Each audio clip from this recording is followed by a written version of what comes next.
Je m'appelle Nelly et je vous emmène prendre une respiration à Cordon. Secrètement blotti entre les grandes stations de Haute-Savoie, Cordon est un petit village panoramique protégé par les sentinelles des Aravis et l'emblématique massif du Mont Blanc. De rencontre en excursion, je vous fais découvrir une montagne confidentielle mais ô combien vivante et accueillante. Bienvenue à Cordon, la montagne grand format. En déambulant dans Cordon, je remarque une curiosité. Le granit s'invite un peu partout. Dans les linteaux d'antiques façades, les anciennes meules à pommes, les bassins des fontaines et les croix de chemin. Grâce aux explications de Roselyne, guide du patrimoine, je comprends que ce sont les glaciers qui ont charrié à Cordon d'immenses blocs de granit lors de la dernière glaciation. Et au fil des âges, les hommes les ont totalement exploités. Roselyne, tu m'as emmenée devant une croix qui justement est en granit, il me semble. Oui, parce qu'à partir de 1840, il y a eu un énorme incendie à Sallanges, toute la ville a brûlé. Et le roi savoyard de l'époque, Charles Albert, a fait venir du Piémont des gens qui savaient travailler le granit. Et à ce moment-là, ils ont utilisé tous les blocs de granit, ou presque, qu'il y avait sur le village de Cordon, pour reconstruire la ville de Sallanges. L'histoire de Cordon se raconte aussi à travers son architecture. Une centaine de maisons, datant pour la plupart du XVIIIe siècle, ont été répertoriées au village. Leur agencement a été conçu pour résister au rude climat de la montagne.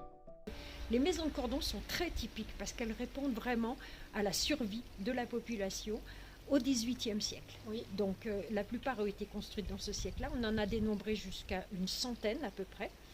Et elles sont toutes construites sur le même modèle parce qu'elles répondent toutes aux mêmes critères de survie, c'est-à-dire qu'on a 5 mois de saison d'été et 7 mois d'hiver auxquels il faut faire face. Donc on a construit une maison avec des communications internes pour ne pas être bloqué, pour ne pas être empêché au petit matin d'aller soigner ces animaux, les traire, leur donner à manger, leur donner à boire. Donc il y a des communications internes dans la maison. Par contre, comme on est dans un pays de bois, tu peux le constater derrière moi, il y a des avancées de toit considérables et pour supporter ces avancées et surtout quand la neige est dessus, on a des éléments obliques qu'on appelle des contrefiches et on a dénombré là encore 754 contrefiches gravées sur la centaine de maisons qu'on a répertoriées. Donc c'est très important à Cordon. Généralement, tu as le nom du propriétaire, tu as la date de construction de la maison et tu as souvent des maximes religieuses pour préserver la maison. Terre de labeur aux hivers interminables, la montagne a longtemps imposé des conditions de vie implacables. À Cordon, le patrimoine en témoigne encore. Il raconte aussi les valeurs d'entraide et de courage qu'il a fallu aux gens d'ici, siècle après siècle, pour survivre. À travers ses visites, c'est un peu de cette âme profonde et authentique que Roselyne partage aux visiteurs. Roselyne, à travers tes visites, tu as à cœur de transmettre les traditions, les manières de vivre de l'époque. Et ça te touche.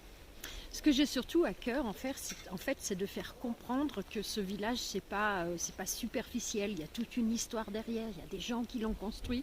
Il y a des gens qui ont vécu depuis des tas d'années et que ça n'a pas toujours été facile. La vie en montagne n'a jamais été facile. On a connu vraiment des siècles de misère où les gens étaient obligés de s'expatrier, où les gens n'avaient pas toujours à manger. Ils ont construit des maisons pour se protéger du froid. Donc voilà, tout ça, c'est un environnement que l'on peut encore retrouver à Cordon si on s'écarte un petit peu de la route principale, par exemple.